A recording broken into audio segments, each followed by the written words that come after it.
औज़ुबिल्लाहि मिनश्शैतानिर्रजीम बिस्मिल्लाहिर्रहमानिर्रहीम।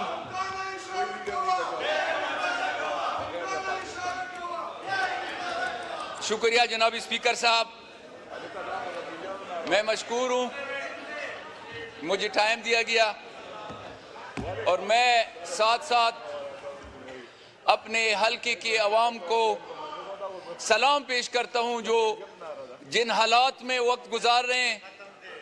यकीन करो कि मार्केट तक भी जाने के लिए वो यही सोचते हैं कि वापस जिंदा आएंगे या नहीं, उठाए जाएंगे या मारे जाएंगे।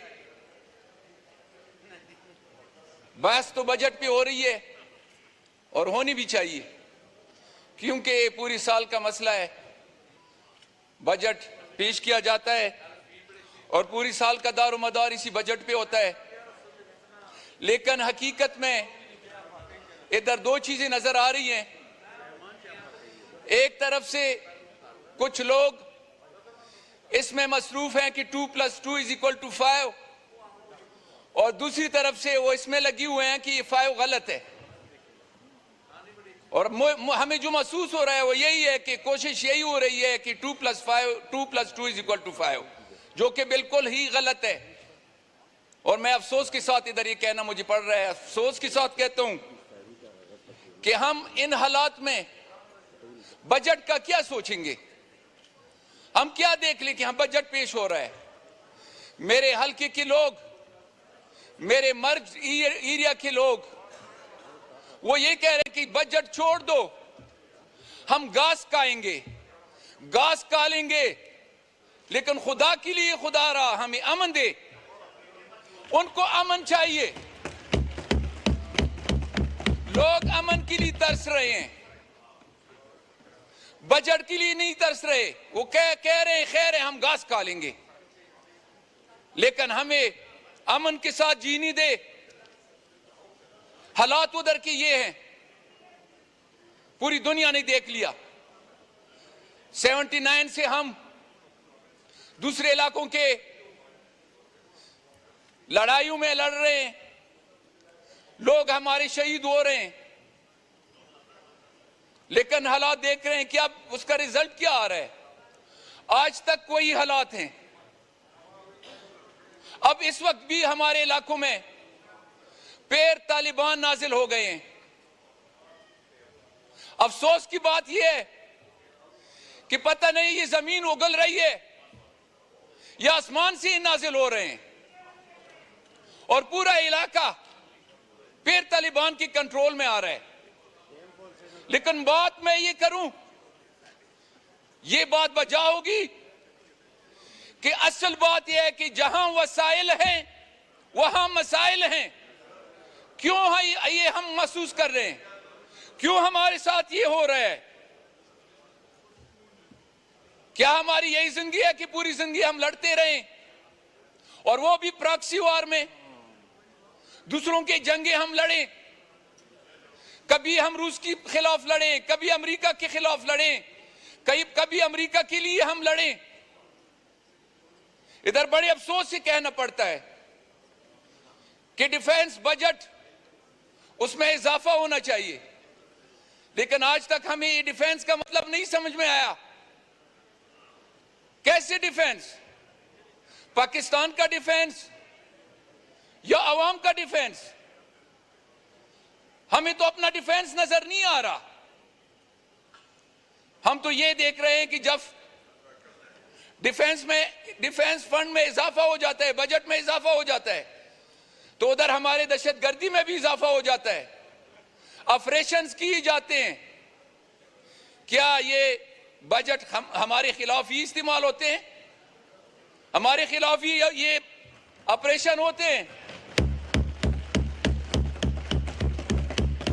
आज के दौर में हम मजबूर हैं, अमन मार्च कर रहे होते हैं। यकीन करो 15 जून को हजारों लोगों ने लोअर कोरम से अपर कोरम की तरफ अमन मार्च किया भाईचारे में, और लोगों पे ये साबित कर दिया कि इधर कोई तफरकाबाजी नहीं है, कुछ भी नहीं है। लेकिन अफसोस अगले दिन सेंट्रल कोरम में और लोअर कोरम के सदर शहर में बम ब्लास्ट होते हैं, लोगों को मारा जाता है। 17 तारीख को फिर अपर कोरम में मुख्तलिफ जगहों पे लोग मारे जाते हैं और बम ब्लास्ट होते हैं। क्या अमन मार्च का बदला यही है हमें जो दिया जा रहा है? 18 तारीख को फिर लोगों को टारगेट किया जाता है। क्या मकसद है इस चीज का? कभी एक तरफ से लोग मारे जाते हैं, कभी दूसरी तरफ से लोग मारे जाते हैं, सिर्फ इसलिए कि वहां के लोगों को लड़ाया जाए। और खासकर यही बात है कि डिवाइड एंड रूल, लोगों को लड़ाओ और हुकूमत करो। और 19 तारीख को फिर दोबारा लोग मगरिब की नमाज पढ़ के बैठ जाते हैं और लोग दूसरे दहशतगर्द आके उन पे हमला कर देते हैं, उनको शहीद किया जाता है। इसका हम क्या मकसद लें? एक दूसरी तरफ से इंतजामिया, एडमिनिस्ट्रेशन जो कि तमाशाई बनी हुई है। जब दहशतगर्दी होती है, कोई कत्ल होते हैं, तो एडमिनिस्ट्रेशन हरकत में आ जाती है। लेकिन अफसोस हमारी डीसी साहब जरगे शुरू कर देता है। क्या कानून में जरगे हैं या कानून हरकत में आती है?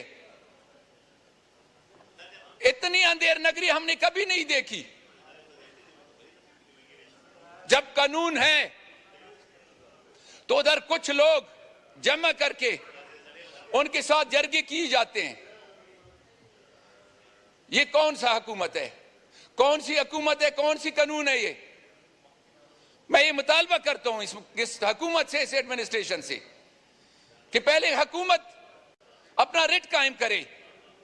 इसमें जरगे वाली कौन सी बात है? जरगे की क्या जरूरत है?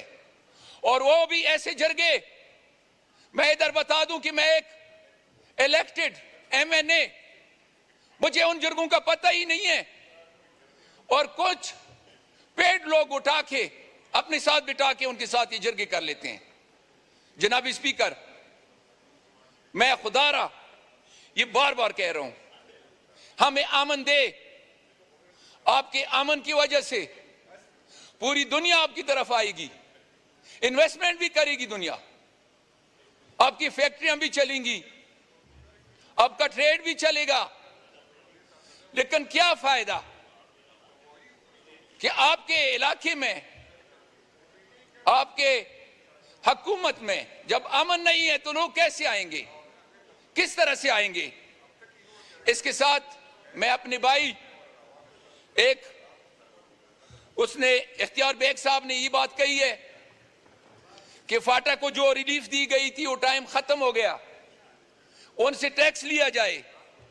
आया इन हालात में जो हम फेस कर रहे हैं, ये टैक्स के देने हमारे लोग घास खाने पे आए हुए हैं।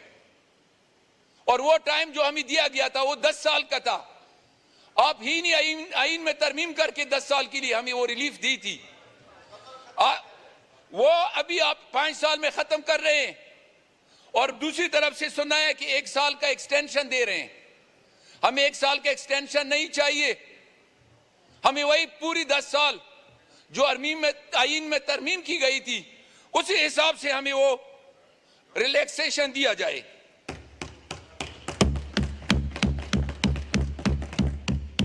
और इसके साथ मैं ये कह दूं, हमारे एक भाई मुस्तफा कमाल भाई ने ये कहा कि फाइनेंशियल इमरजेंसी नाफिज की जाए।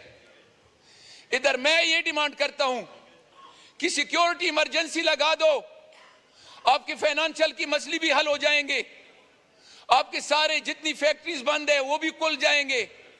जब सिक्योरिटी होगी तो सब कुछ आ जाएगा। सिर्फ फाइनेंशियल इमरजेंसी से कुछ नहीं होता। इमरजेंसी फाइनेंशियल की आपकी लगा देंगे, फाइनेंशियल आएगा किधर से? लोग किधर से आएंगे?